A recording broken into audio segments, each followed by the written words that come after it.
Graham Coffey, Dawgs Central, joins us on 365 Sports SEC Media Days. Today, Georgia was front and center, trying to do something nobody has ever done in the history of the game. And Graham Coffey joins us with Paul Catalina, David, and also Craig Smoak. Graham, thanks for your time. So Kirby was on the clock today. I'm sure there were questions about the offseason with some of what's going on. But bottom line, let's start with this.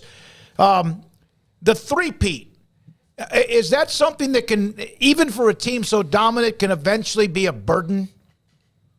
Yeah, absolutely. You know, it was interesting because I was kind of curious if Kirby would have a different tune than what he's had in the past. You know, in the past, he's talked a lot about not just fighting complacency, but sort of not letting his players get overconfident. And now you've entered a realm where you're trying to do something that, like you said, nobody's ever done. So at a certain point, you need to kind of start reversing that psychology. But his message was a lot about their leadership culture and, you know, great leaders kind of making sacrifices and being willing to sort of, you know, pay different costs. And in that, he talked about how, you know, 1-peat, 2-peat, 3-peat, I don't really care as long as the internal results are going right. And sort of he wants his guys to do the right things, and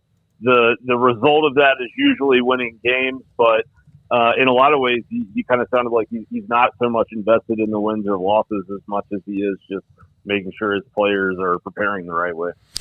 Well, to that end, there's been a lot of off-field noise surrounding, and this happens to every team that wins as much as they do. There's going to be more attention on them. How does he intend to address that in making sure that those are not the things that create complacency or problems for the team as they try to three-peat? Yeah, I mean, you know, he has talked to UGA media specifically about really the driving, the speeding, obviously the tragedy that happened January 15th where they lost Devin Willock and Chandler LaCroix. And you know, there were questions that were asked to him about why are your guys still getting speeding tickets after everything that has happened in your program this offseason? And in a lot of cases, he kind of deferred to his players and was just like, well, you need to ask them about it. So, we did, you know, Cedric Van Pran, has started on their last two national championship teams, came back, instead of going to the NFL draft. You know, we'll start for a third year at center for Georgia. And we asked him about it, and it was a lot of, you know, hey, like, we're having a lot of conversations internally right now where if one of us messes up, we all look bad. You know, it's not people saying, hey, this guy's a knucklehead. There's people saying, hey, you know, Georgia as a football program is out of control, and we are all part of the Georgia football program, and we don't want that label put on us. So I think, you know, Georgia has always been a player-driven program in terms of how they practice and, you know, sort of everything else. And you know, I think Kirby is taking the proper amount of responsibility and admitting that they have a problem, but I think he's also saying, hey, like, I don't know if I'm ever going to be able to stop this because these kids are at the point in their life where, you know, they get behind the wheels of cars, and sometimes they do drive too fast. And so I think there's some honesty there, but there's going to be people who aren't happy with that answer because you want to see them eradicate that. You want to see these kids, you know, every time they get in a vehicle thinking about the fact that they lost a teammate to a traffic accident, but at the same time, they are kids and they have short memories.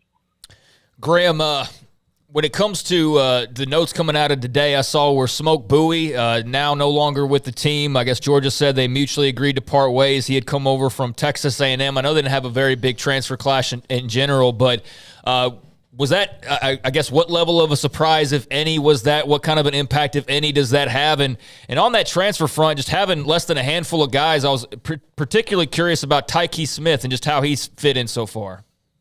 Yeah, not a huge surprise, I think, to those of us close to the program to hear that news. there had been some buzz for a couple months that he was not in Athens or not with the football program. Frankly, we didn't know where he went. We still don't know where he went.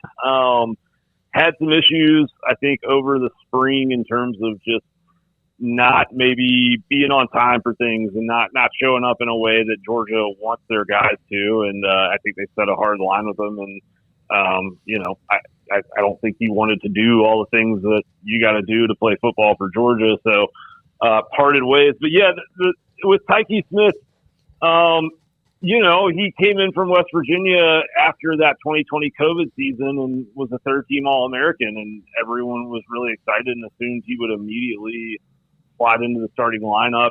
Got hurt in fall camp and then came back for a game and tore his ACL, and he kind of fell off the map, and it's been a long road back for him. He had a really, really good spring. Javon Bullard, who was, MVP of the Chick-fil-A Bowl, defensive MVP of the national championship.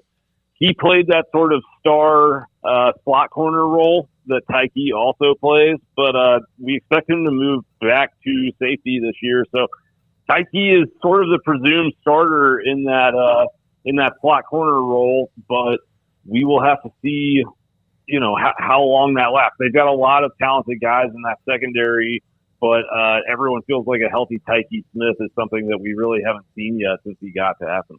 They have talent everywhere and loads of it. And, of course, at quarterback, some young talent. That's why they recruited him and signed him. Will they miss what Stetson Bennett brought to the table as far as his swagger or perhaps just that kind of oomph that he brought to the table?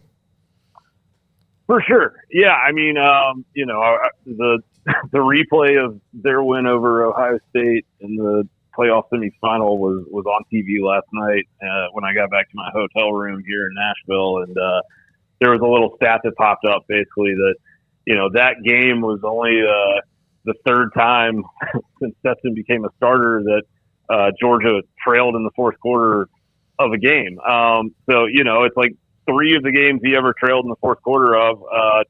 2 of them were the win over Alabama in the national title and the win over Ohio State in the playoff semifinal. So, really came up big in the few occasions where Georgia found themselves behind the 8 ball. We asked Cedric Van Pran today sort of what the similarities are with those other guys in the quarterback room, and he was really adamant about not comparing those guys to Stetson in a lot of ways and kind of talking about how they all are unique personalities. But one thing he did say was that Carson Beck and Stetson Bennett have a similar type of poise to them.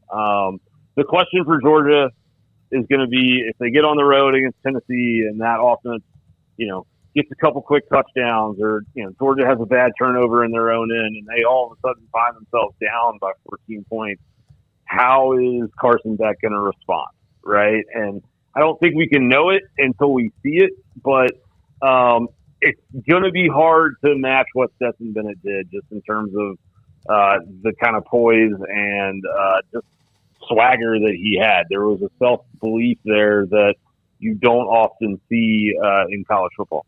What differences can people expect between Mike Bobo and now Todd Monken, who's off to Baltimore?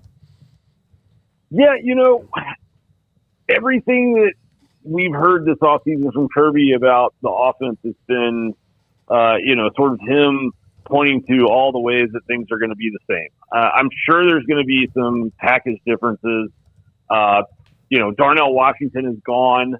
Georgia ran as many 2 tight end sets last year as anybody in the country but Utah. Over half of their snaps were taken out of 12 personnel formations over the last couple of years. So that's a big thing that identity-wise probably changes because they don't have a 6'7", 280-pound mutant of a tight end anymore on the roster.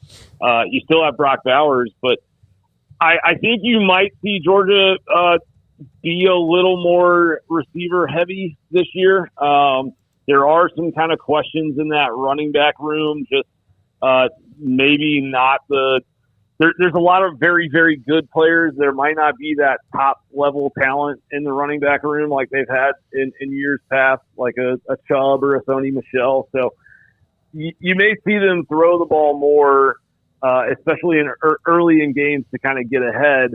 But their offensive line is probably the most sure thing about this team. So I don't expect them to abandon the run in any sense. But, Mike Bobo, the question for him is going to be kind of similar to that question with Carson Beck. Like, if Georgia finds themselves in a bad spot, or if it's 3rd and 4, 5 minutes to go in the fourth quarter, and they need a first down to try and put a game away or a score to try and come from behind, is he going to pull the right card out of the deck? And Todd Monken, 9 times out of 10, pulled the right card. Graham, I think everybody who's followed it closely enough knows that Georgia does not have the most daunting schedule this year. I'm sure you've heard that ad nauseum. Maybe Hugh Freeze and Auburn can just be interesting early on, and then Tennessee there late in the year. But, I mean, for the most part, I think everybody feels pretty good about them being flawless. And heading into the SEC championship game, I'm just curious, who do you picture them facing in that potential game? Because it does seem like there's a bit more of a question on the other side of the conference. Yeah, I've been asking myself that same question a lot this week because we've got a vote on that tomorrow. I think right now I lean towards LSU. They beat Alabama last year. Yes, they've got to go on the road to Tuscaloosa, but Alabama, they lost Bryce Young, and who they replace him with, assuming it's Tyler Buckner, they're not getting another transfer quarterback between now and the start of the season. So it's going to be one of Buckner, Milroe, and Simpson. And I just don't think the top end talent is really there for them in the passing game. And their offensive line has struggled for a couple of years. I think there's been a kind of an influx of talent to happen on their offensive line that should improve that unit. But there isn't Bryce Young standing back there anymore. So I think that LSU is more of a sure thing when you kind of go down the list of position groups, and particularly the position groups that really matter in the SEC, which is your lines of scrimmage. And then, how are you going to look kind of, on the back end? Like, I think Alabama, as odd as it is to say, has more question marks right now than LSU does. Graham, thank you. It's been a busy day. Nashville hosting SEC Media Days. I know it's been elsewhere for many years as well across the Southeast. Your thoughts about it, and also your thoughts about next year, the SEC Media Days being in Dallas at the Omni Hotel. Yeah, Nashville, always a good time. I joked when I got here on Monday morning that feels like the entire city is under construction. I'm looking out my hotel room window right now, and there's like 7 high-rise cranes just in my field of view. So lots of growth going on here. It's cool to be on Broadway and to sort of have that experience. The SEC always does a phenomenal job putting on this event and creating, kind of a fun atmosphere around it. Dallas next year, I think, is really exciting. I personally lived in Dallas at one point, so I'll be excited to kind of get back to that area. And I think it's cool to see the league go out there with the addition of Texas and Oklahoma and sort of representative of a new era in college football. Thank you very much. Thanks for being a part of it on a busy day. It's Graham Coffey. Dawgs Central covers Georgia, also at SEC Media Days. Yeah, honestly,